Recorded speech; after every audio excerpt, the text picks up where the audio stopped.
Muy buenos días, apreciados hermanos. Feliz sábado. Me da mucha alegría poder estar con ustedes, aunque sea por este medio, pero me da mucha alegría de que tengamos esa oportunidad. Eh, Mi nombre es Abner Lozano, soy capellán de las escuelas de acá de Montevideo y, y la verdad que qué linda oportunidad de poder estar conectados, ¿no? Poder estar participando de este medio. Me gustaría hacer una oración antes de hacer la meditación de este momento.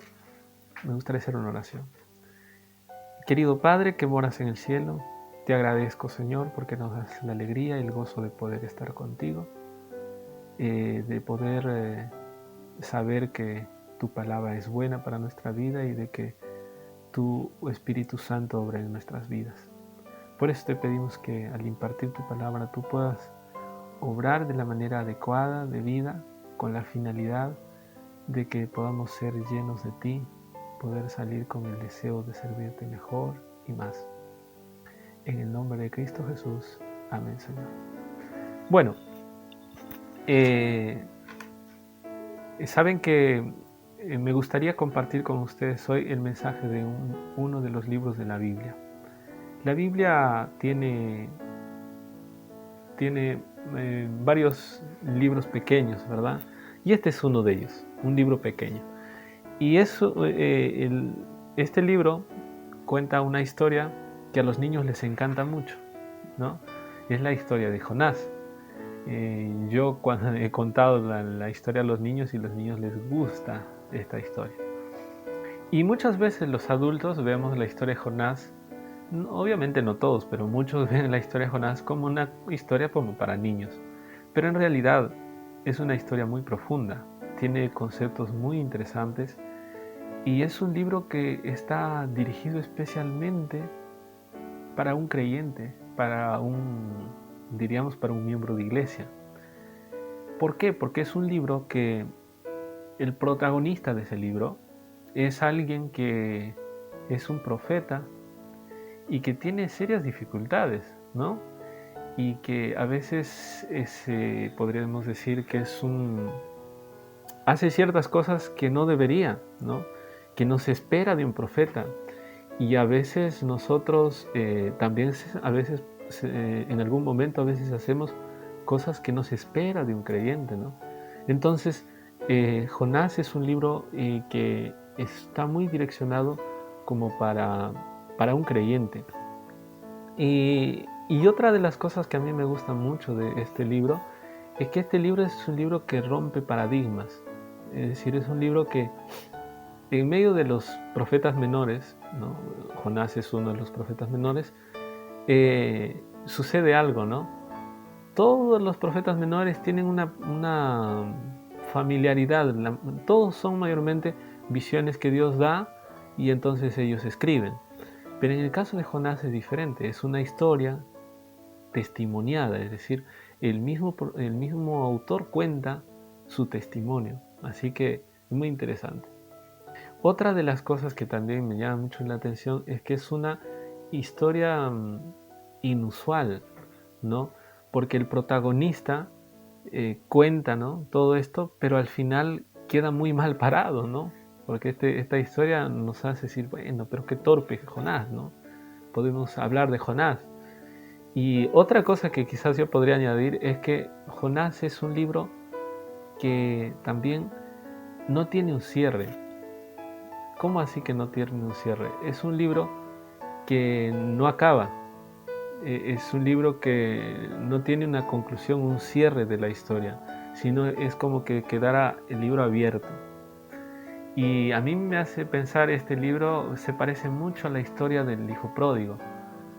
La reacción, la forma como acaba la parábola del hijo pródigo no termina con un fin, no termina con un cierre. A nosotros nos gustaría que la historia quede, ¿no? Y fueron felices para siempre, ¿no? Ese fin nos gusta a todos. O por ejemplo, nos hubiese gustado que el libro de Jonás termine en el capítulo 3 cuando va y ya predica, ¿no? Y todos se convierten y excelente. Pero el capítulo 4 es como que abre otra faceta y parece que no cierra, ¿no? Así que Jonás es un libro muy interesante. Después de comentarles un poquito sobre eso, me gustaría decirles que me gustaría reflexionar en 5 cosas que podemos sacar de lecciones de Jonás. La primera cosa tiene que ver con este punto. Miren, quisiera presentarlo de esta manera. En el capítulo 1 de Jonás encontramos el versículo 16, dice: sintieron aquellos hombres gran temor por Jehová y le ofrecieron un sacrificio e hicieron votos.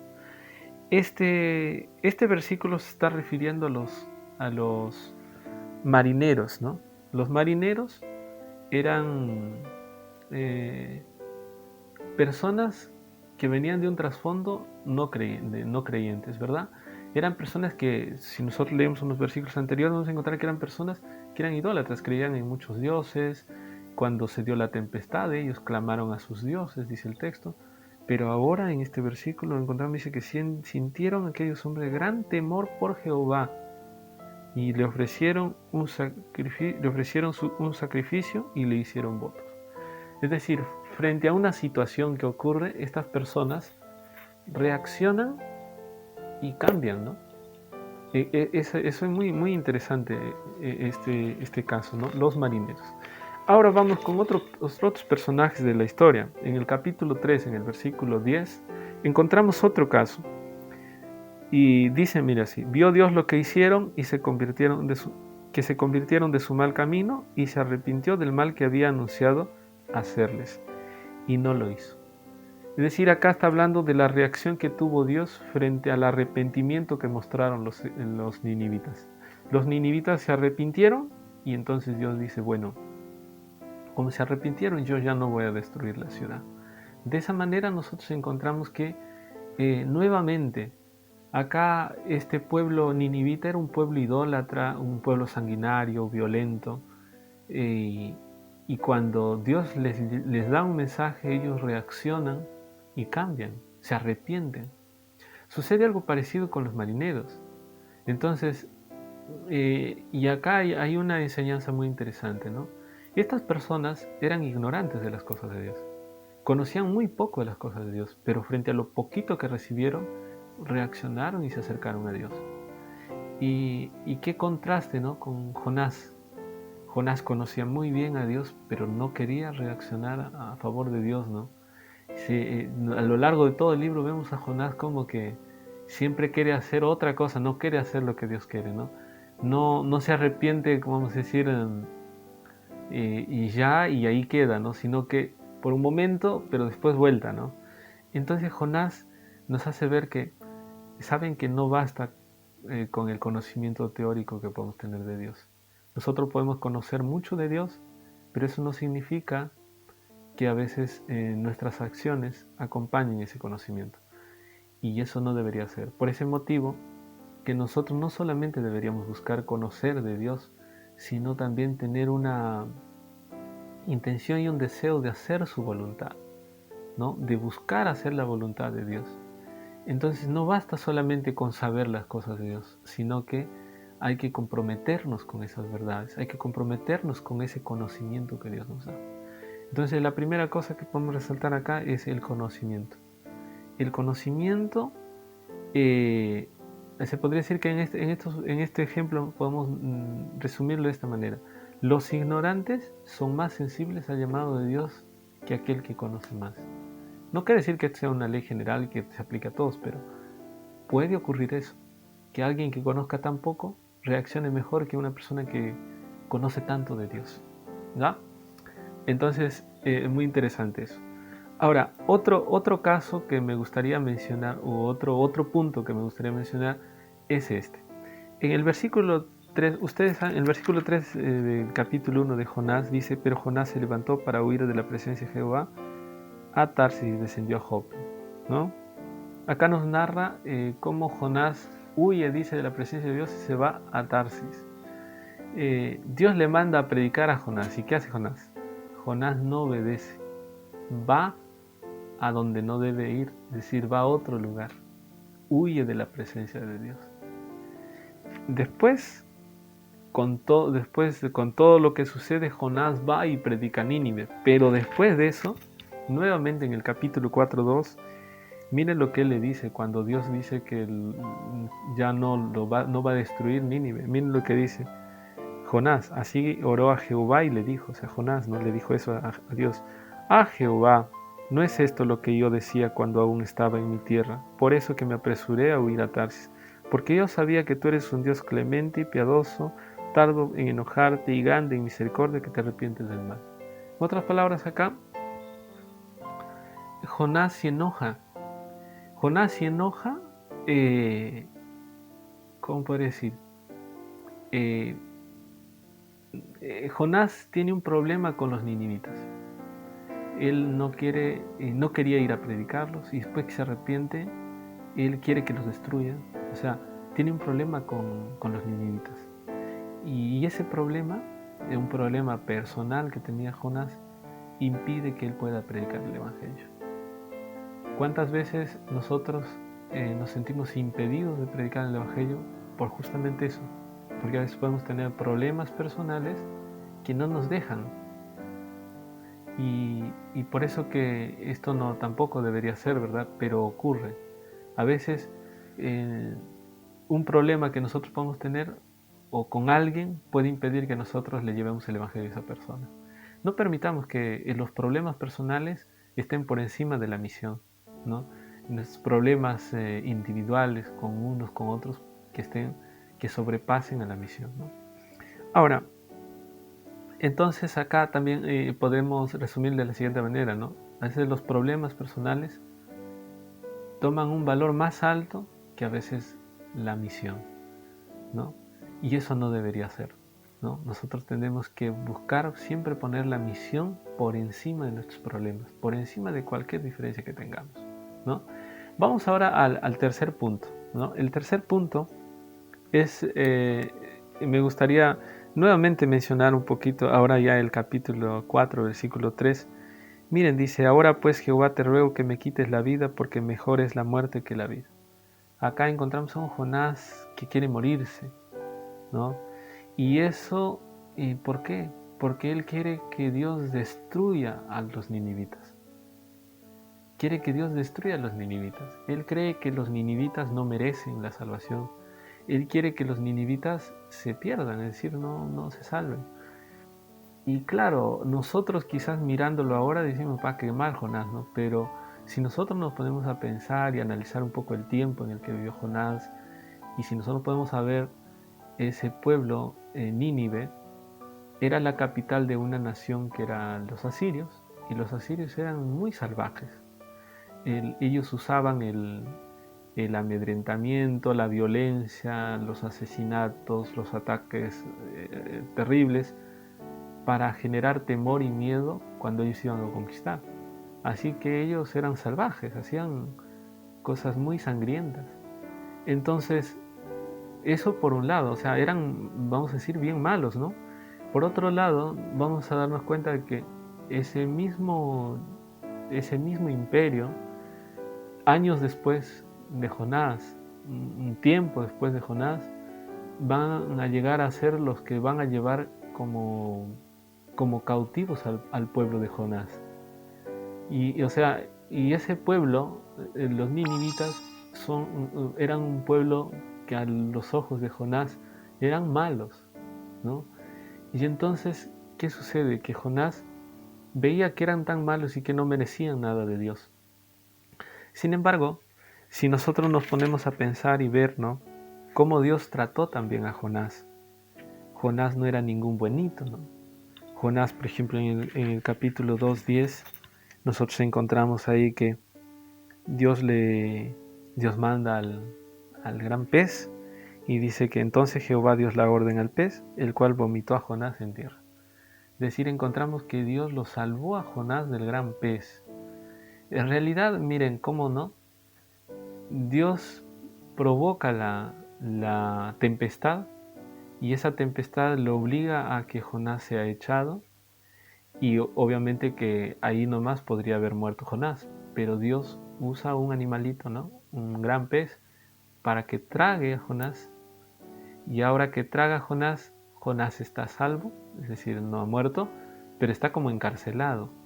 Y ahora que está encarcelado dentro del animal, ahí Jonás tiene tiempo para arrepentirse y después de eso el animal lo vomita, ¿no? Dios manda que el animal lo vomite y de esa manera Jonás se libra. Entonces nosotros podemos ver cómo Dios trató a Jonás, es decir, Dios le tuvo mucha paciencia a Jonás y le perdonó, ¿no? Que él quería huir, quería hacer lo que quería y cuando pidió perdón Dios le perdonó. ¿Y cómo es, no? Jonás, él siente que él pide perdón a Dios, pero él no quiere perdonar. Y esto es algo que a veces sucede. Nosotros creemos que el perdón de Dios para nosotros es bueno, pero para otro no. Y ahí entramos en problemas, porque si nosotros queremos el perdón de Dios, también otras personas lo quieren. Y hay que dar el perdón a otros. Nosotros también necesitamos ese perdón que hemos recibido, también necesitamos nosotros perdonar a otros. Y eso es lo que Jonás no le cuesta aprender, ¿no? Perdonar, ¿no? Bueno, a veces no somos capaces de perdonar a pesar de que a pesar que nosotros somos conscientes que necesitamos constantemente perdón, ¿no? De Dios. No queremos dar lo que nosotros necesitamos de Dios, ¿no?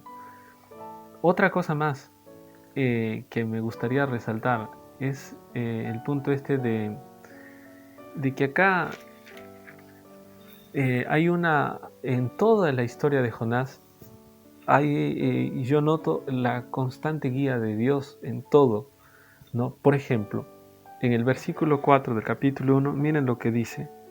Pero Jehová hizo soplar un viento en el mar y hubo en el mar una tempestad tan grande que se pensó que se partiría la nave. Es decir, la tormenta que ocurrió no fue inusual, sino que acá el versículo dice, ¿no? Pero Jehová hizo soplar un gran viento, es decir, fue provocado. Dios provocó eso. En el versículo 17 miren lo que dice, pero Jehová tenía dispuesto un gran pez, ¿no? Para que tragara a Jonás. O sea, miren esta palabra que dice, Jehová tenía dispuesto. O sea, lo de la tormenta no fue casualidad. Lo del gran pez no fue casualidad. Todo estaba, vamos a decir, organizado, ¿no? Y acá en medio de eso encontramos que Jonás se ve envuelto en todo esto, ¿no? Y después Jonás termina dentro del pez. Y es como que en Jonás dentro del pez queda, como les decía, encarcelado y queda a reflexionar. Es como cuando nosotros, de repente ustedes agarran a un niñito chiquito que se está portando mal y le hacen sentar en la silla y tienes que pensar, ¿no? Detente, ¿no? Y Dios quería hacer eso con Jonás. Jonás estaba huyendo y Dios le dice, Jonás, no puedes huir de mí. Hay un pacto conmigo.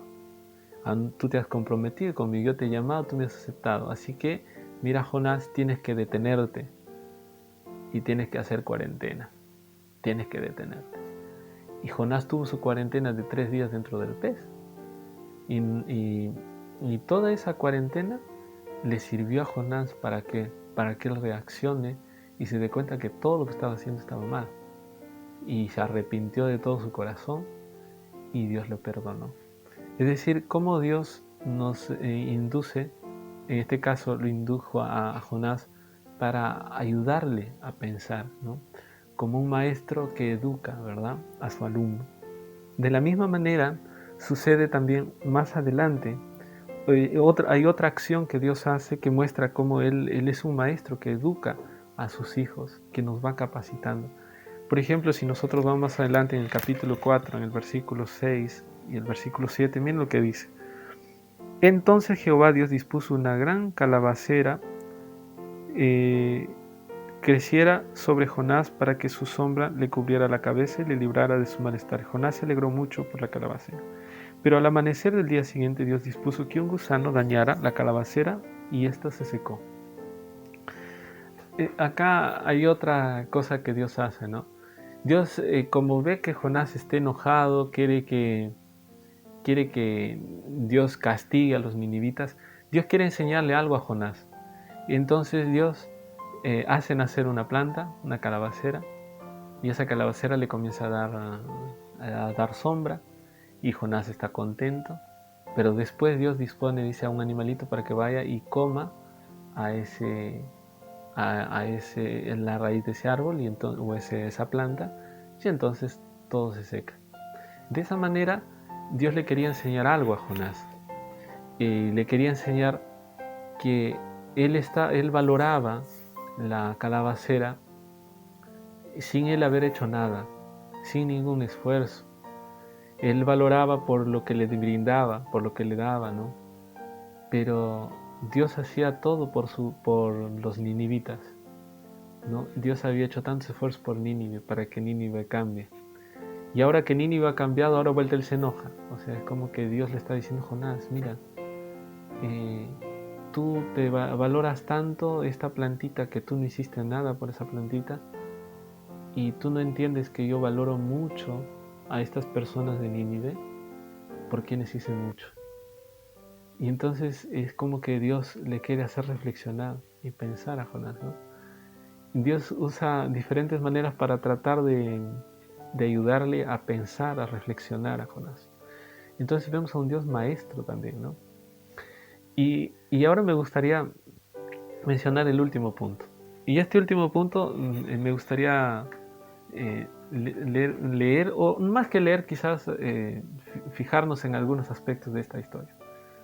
Miren, si ustedes se fijan en el libro, encontramos que la tormenta no fue casualidad, fue mandada por Dios, ¿no?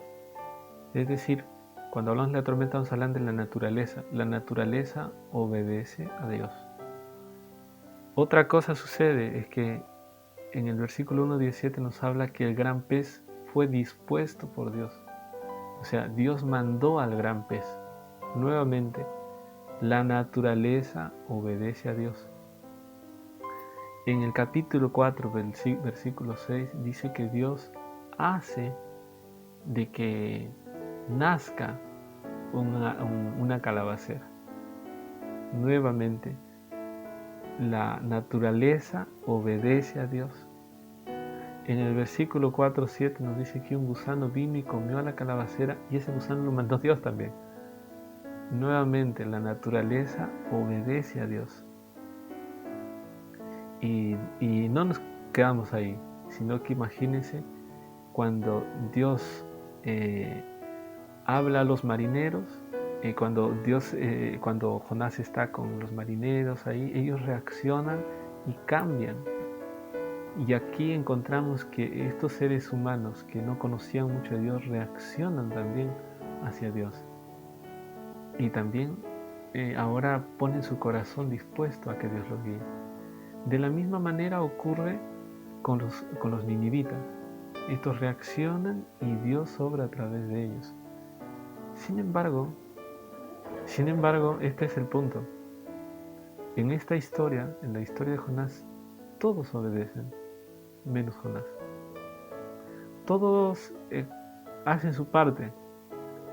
La tormenta hace su parte, el gran pez hace su parte, la calabacera hace su parte, el gusano hace su parte, los marineros hacen su parte, los ninivitas hacen su parte, y Jonás no. Jonás es como que el que hace todo lo contrario, ¿no? Hace todo diferente, no quiere hacer lo que Dios quiere. Todos se someten a la voluntad de Dios y Jonás no quiere. Y a pesar que sabe que todo lo que Dios pide es por amor, y entonces incluso le reprocha su amor, pero no quiere. Y esto no suele llamar libertad, ¿no? ¿Hasta qué punto la libertad?